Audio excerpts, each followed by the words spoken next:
5 MLC స్థానాలు మొత్తం 5 MLC స్థానాలకు ఎన్నికలు జరగబోతా ఉన్నాయి.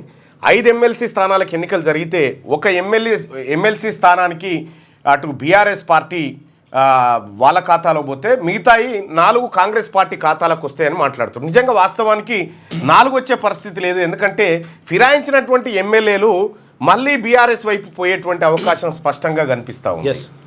ఇప్పటికే గూడెం మైపాల్ రెడ్డి నా పార్టీ దాని మీద పెట్టి పారేసిండు, దౌడల పార్టీ అని చెప్పి ఆయన దాని మీద పెట్టేసిండు. అటు ఏది గద్వాల ఎమ్మెల్యే ఆయన నేను కాంగ్రెస్ ఉన్నాయి అని నా ఫ్లెక్సీల మీద నా పొమ్మ ఇస్తున్నారు అని చెప్పి ఆయన పోయి కేసు పెట్టిండు. ఆ ఇద్దరు పోయారు. ఇక సుప్రీంకోర్టులో వ్యవహారం నడుస్తున్నటువంటి క్రమంలో మిగతా 8 మంది కూడా ఉంటారా? దానం నాగేందర్ హైదరాబాద్ గీడ్రాబాలేదు నేను ప్రజలు దిక్కి అని చెప్పి ఆయన చెప్పేసిండు.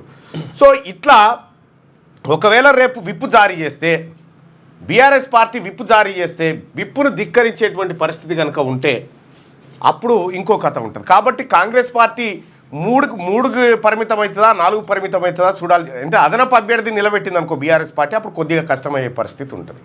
సో మొత్తానికైతే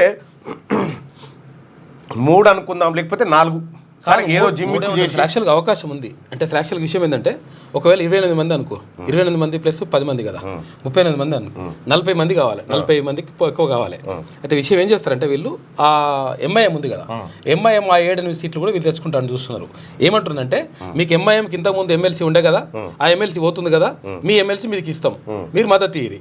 తర్వాత ఇప్పుడు ఫిరాయింపులు ఎట్లా ఎట్టి పరిస్థితుల్లో మాకు ఓటు వేయాల్సిందే, ఓటు వేయకపోతే అది గట్టిగా చేస్తాం అని చెప్పేసి బీఆర్ఎస్ భావిస్తుంది.